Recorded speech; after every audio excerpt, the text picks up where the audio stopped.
Hi friends, welcome to my channel. My name's Jack, this is Jthbooks, and it is time to discuss the September reading. Friends, it was a very strange month for me. Probably my worst reading month ever, in the sense that, especially at the beginning of the month, everything took me ages. I never wanted to pick up a book. I never wanted to read. My mind was just elsewhere. It was awful. I hated it because, you know, reading really does bring me joy. It does relax me. It cures the soul, you know. It cures the soul. It's what I like to do. It's how I like to spend my time. But I just didn't have it in me. I wouldn't want that again. For example, like the first book I read, I started it on my holiday back in August, and I finished it like the 7th of September. It wasn't a long book, and it wasn't even a bad book. I actually really enjoyed the book. I just didn't have it in me. I don't know what happened. I never ever want to be like that again. It's got a little bit better towards the end of the month, but I think the sort of trouble I might be having is I need to at the moment read books that I think I'm going to love, or interesting me, or just books I have a feeling about. Because if a book isn't 5 stars at the minute, then I'm like, if I'm like reading a bad book, it just puts me off reading altogether. I'm not like, oh, I'll stop this book and start a new book. I think to myself, I never want to read again. I never want to read again. And that is not where I want to be. I don't want to be like that. So I really need to focus for October. I really need to focus on my reading for October. But I managed to read 8 books, which I know is about average here. But I didn't think at the beginning of the month, I didn't think it was been like that. I was like, oh, I'm only going to talk to them about 4 books, and it's going to be really strange. But I did manage to get 8 because I really did read a few brilliant ones in there. I probably found one of my favourites of the year in this month. But it wasn't so much the books, it was just like the art of reading that left me this month, the joy of it. But we're going to get it back. I'm not going anywhere. We're going to get it back. So let's chat about the books. So first up, the book that took me ages to read, but from no fault of the book, is The Emperor and the Endless Palace by Justinian Huang. Now, in this, we follow 3 timelines, and one is an ambitious courtier, one is a sort of innkeeper in the woods, and one is present day college student. And it's very much figuring out how they're all going to come together and how it all fits. It was one of those books, actually, that when you sort of switch through timelines, sometimes I'm a bit like, oh, can you go back to the one? But each one was really enjoyable. Each one was really intriguing. It got a bit spicy at times. I would sort of class this as my first romantasy, like romance and fantasy. It definitely got a bit spicy at times, but it was really good. It was very queer. I loved how it had sort of the folklore woven through the book. I really loved it. The courtier one from 4BC, I could have read a whole book on that. I absolutely loved that one. It was just a really intriguing book. I just had a great time with it. Like I said, it took me so long to read, but it was no through thought of the book.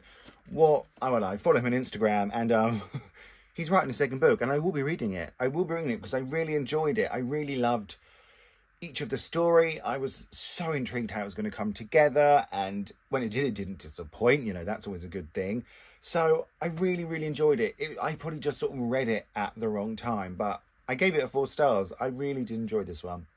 Next up, I listened to The Paper Palace. I listened to it on audio. Actually, I listened to it on Spotify, and then I ran out of hours on Spotify, so I had to get it from the library. So I sort of had to have a little break in the middle, but, you know, these things happen. Yeah, I listened. What was it called? The Paper Palace by Miranda Cowley Heller. In this, we follow a woman who is at her sort of vacation house with her husband and her children and her mother and her best friend and his wife. And you follow her the next morning after she has just slept with her best friend. And you follow the next day, and you also go back in over her life. I did enjoy this. I thought it was a little bit long. It very much delves into her past an awful lot. You go from being a child to her, you know, you sort of catch up. You can get a bit of her mother's life and her grandmother's life. I think those could have been cut out.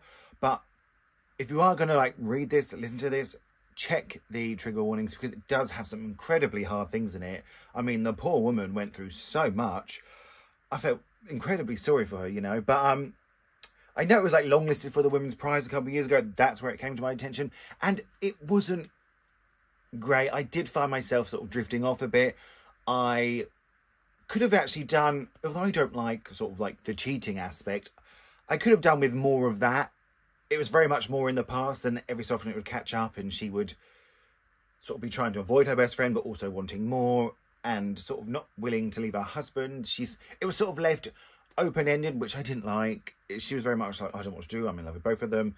And actually, if I'm 100% honest, I can't quite remember how it ended. But I'm pretty sure it was, like, no decision was made. And I need a decision made, okay? I'm the type of boy, I need a decision made. Otherwise, I feel like that was a bit of a waste of time. But yeah, it was just, I think I gave it like 3 stars. It was pretty average for me, but it was good. It just wasn't great. I can't lie to you, you know, it was just average for me. And then I found one of my favourite books of the year, and it was The Safekeep by Yael van der Wooden. Brilliant. It was brilliant. It was absolutely brilliant. This book got me back into reading. I don't realise I need to read books like this that give me all those feels. It was brilliant. So in this, we follow, what is her name? I loved it. Loved it so much. Isabel, who is sort of living alone in her house, sort of keeps herself to herself, and every so often she goes out and meets her brothers, and one brother is queer, and the other brother has a girlfriend, and his girlfriend ends up coming to stay with her. It's just after sort of the Second World War, and that's all I'm going to say because I don't want to ruin it for you. It's shortlisted for the Booker Prize. It's the only one I've read. Oh no, I've read James too. They're both shortlisted, but I am rooting for this one. It was a 5-star for me. One of my favourites of the year. It was so captivating. It was incredibly sensual. It had I feel like it had like a sort of a plot twist that I didn't see coming. I feel like clever people would have seen it coming, but that's just not who I am.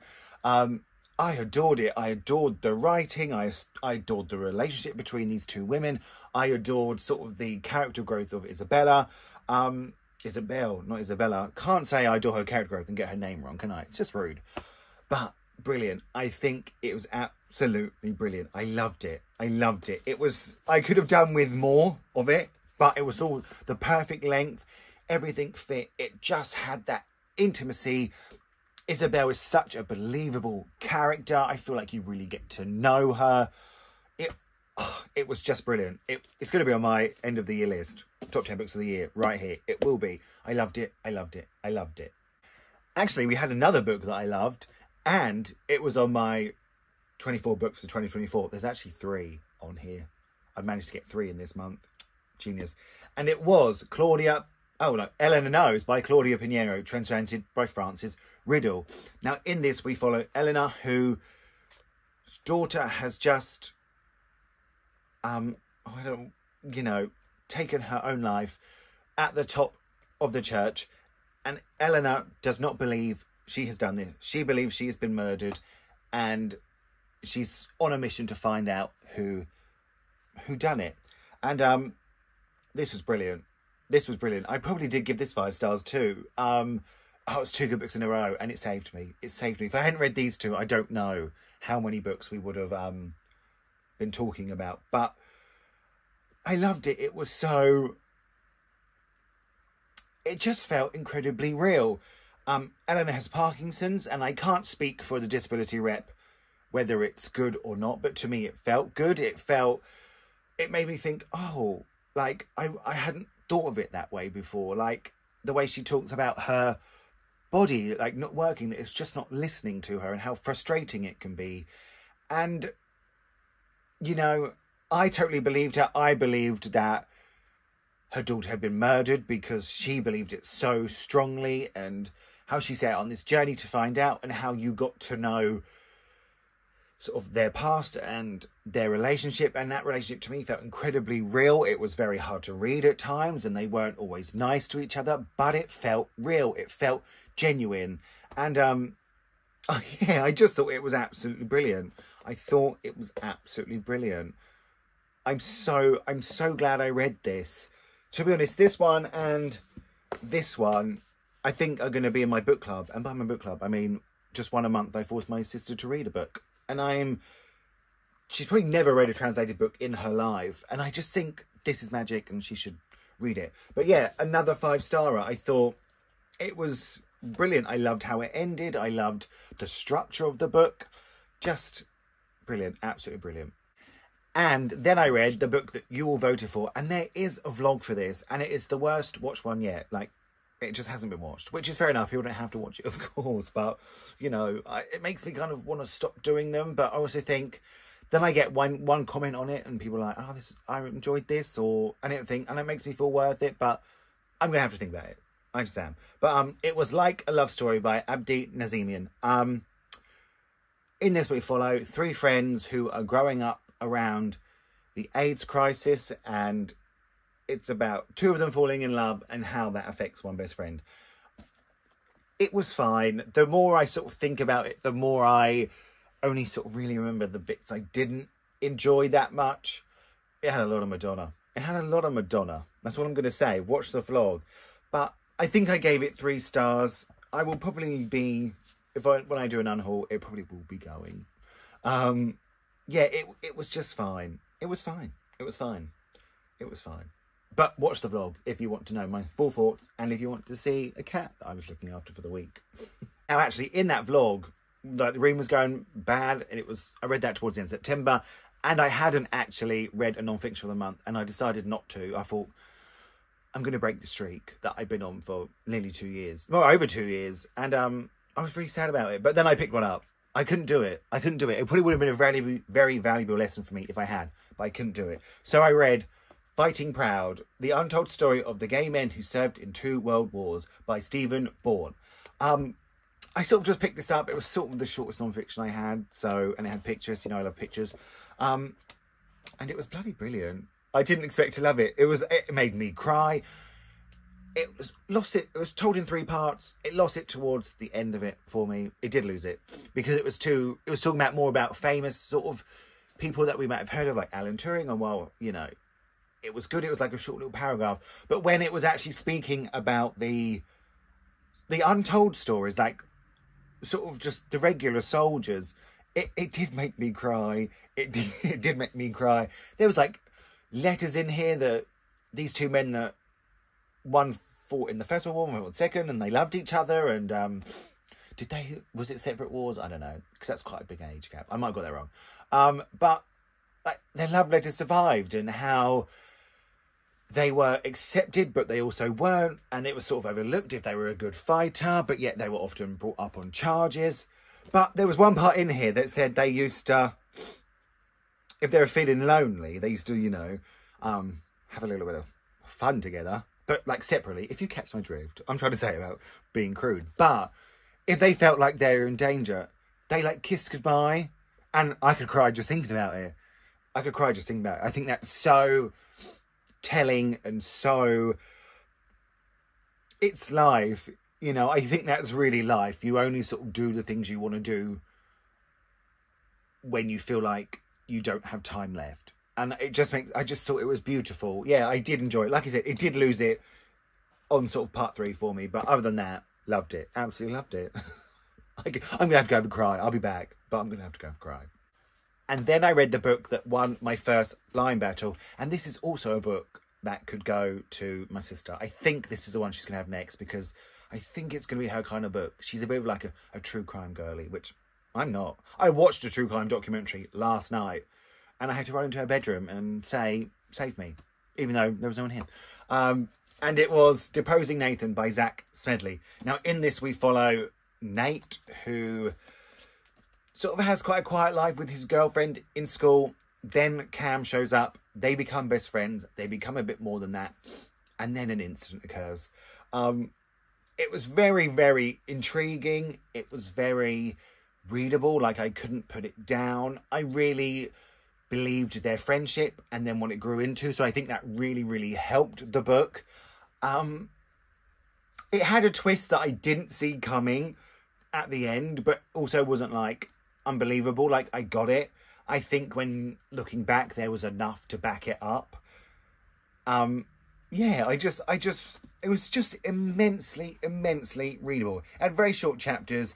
It sort of had sort of mini cliffhangers throughout, and it jumped like a bit like what's the other book? What's the other book I was just talking about? Like Elena Knows. It was told in the present day of him giving his interview to the police, but then we heard the backstory and how it led up, and yeah, I really enjoyed it. I think I probably gave it 4, maybe even 4.5 stars. Yeah, it was just really intense, really suspenseful. Yeah, it was a good choice. I made a good choice. Sorry, friends, I did. I made a good choice. And then lastly, we did not end the month well.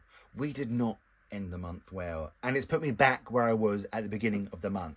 I read Summerwater by Sarah Moss. Now, this is a book that has been on my shelves for so long. And that's the kind of book I want to read. Like, they've been there a while. I've hung on to them because I think they're going to be good. But it failed. It did fail me. In this, we follow a few people who are in Scotland on a holiday, and like a holiday site, all staying in these cabins, and it's just raining a lot. But sometimes they decide to go out in the rain, sometimes they don't. It was so boring. It was so boring. People say it was beautifully written. I didn't personally see that. I gave it 1 star. It was just people. Imagine like the most boring conversations you have with people. Like, oh, yeah, it's bad weather, isn't it? Yeah, there's nothing to do, is there? No, there's nothing to do. We're just sitting around, aren't we? Yeah, we're just sitting around. This is that. Until sort of the end, where the ending came out of the blue. I didn't like it. I really didn't like it. This will be being unhauled on the next unhaul. I gave it 1 star, like I just said. I didn't like it. I didn't think it was readable. I really struggled to get into the writing style. I just won't remember any of it. I won't remember any of it. I hated it. I absolutely hated it. Sorry, I did. While away doing the video on such a harsh note, but I hated it. Every page. So, there we go. There we go. That was my reading month. Oh, please let October be better. It needs to be. It really, really needs to be. But let me know if you've read any of these. Let me know what the last book was you hated. Let me know what the joy of reading does for you. And if you lose it, how'd you get it back? I want to thank you all so much for watching. Feel free to like and subscribe. And I'm going to speak to you all really, really soon.